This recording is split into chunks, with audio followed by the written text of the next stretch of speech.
It's indeed an honor for me to be here this morning.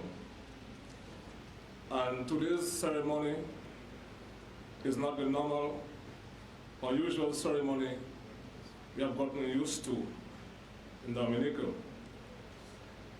And why do I say so?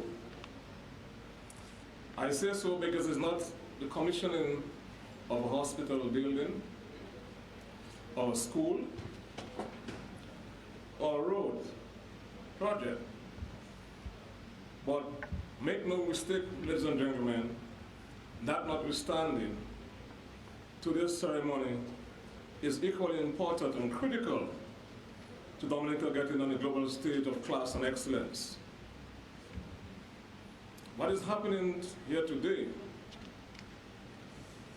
is building a dynamic Dominica and taking a wonderful country, Dominica, to a higher level.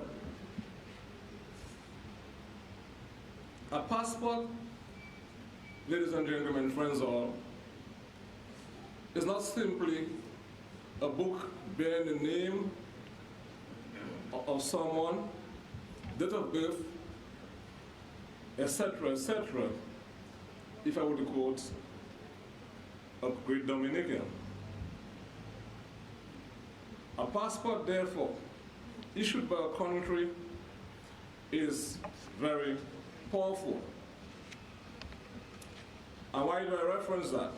I reference that because the mobility of a person or a person enjoys throughout the world is not largely determined by that person's labor or skill. But in today's new world, one's mobility in large measure is determined by the power of the passport that person possesses. And therefore, the more powerful a passport is, and is a greater demand for that passport by persons throughout the world. And just to say to you, Dominica's passport is very, very powerful from a comparative basis insofar as the ranking of Dominica passport is concerned. And it is therefore the obligation of a responsible government to ensure that a country's passport is secured and thereby making it more difficult for crooks and vagabonds to duplicate. Further, my dear friends, a passport with specific security features is quickly becoming a requirement for international travel. And you just heard the Chief of Police made reference to that fact. In this regard, your Labour Party government, under the leadership of our Prime Minister, is being proactive and responsible. You will recall that your government in 2019, before the last general election, had taken the decision to migrate from our current motion readable passport to a new biometric e-passport, and of course, as you heard from the Chief of Police, an issuing system at a cost of $6,049,000. And that is US, eh? That is significant for small island state in a COVID period. I must say, despite the delay caused by the COVID-19 pandemic, your government remained committed to this very significant project. As you've heard before me, this e-passport and issuing system are designed by Canadian Banknote. And you will know that Canadian Banknote is a company out of Canada with which Dominica has enjoyed over 15 years of corporate partnership. This new e-passport has an electronic chip embedded in it, and this book is equipped with biometric capabilities and facial recognition. As I said just now, with these advanced security features, it will become more difficult for this passport to be duplicated by criminal elements. I want to say also, because with the emission rate of the passport, I can recall as a minister, very often people apply for a waiver of the passport replacement fees because they said the water would actually damage the passport very easily. And I've been advised that the data page, the biodata data page, is resilient to water. But please, do not try it by throwing it in a bucket of water and say that the minister said so. I'm sorry about that. And it is laser engraved. This is something important for you to know. The new passport book that we're about to actually issue here today contain 50 pages as opposed to 32 pages in the current motion readable passport. Ladies and gentlemen, your country, Dominica, joined a few countries in the world which currently issue an e-passport. And this is significant for a small island state. It is important to note further that this new e-passport conforms to International Civil Aviation Organization and latest recommendations. Let me just say here this morning, as we migrate from our motion readable passport to our e-passport, that the motion readable passport has served us well. But you realize that it is time to move into a more advanced system that guarantees the best possible security for our citizens.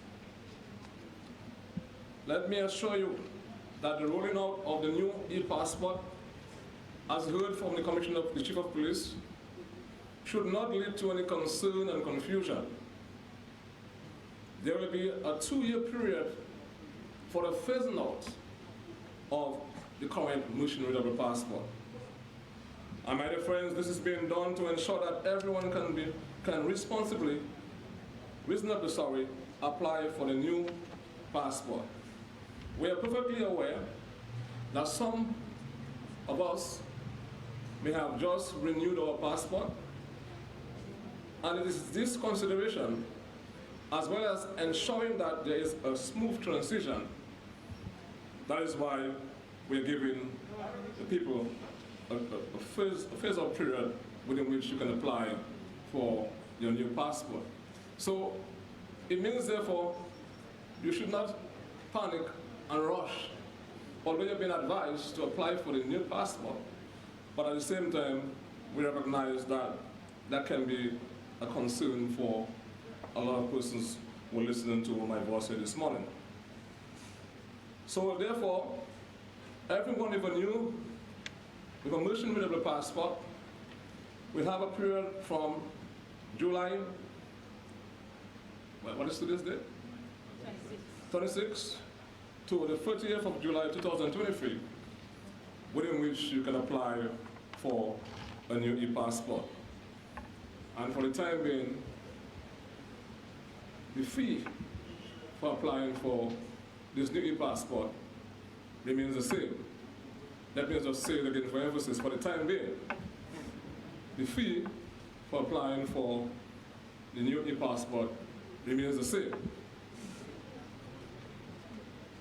Let me say to our wonderful Dominicans who are living overseas that if you want to renew your passport, you can still make use of the current arrangement we have with the embassies and apply via the mail through the embassies or directly to the office in Roseau to renew your passport.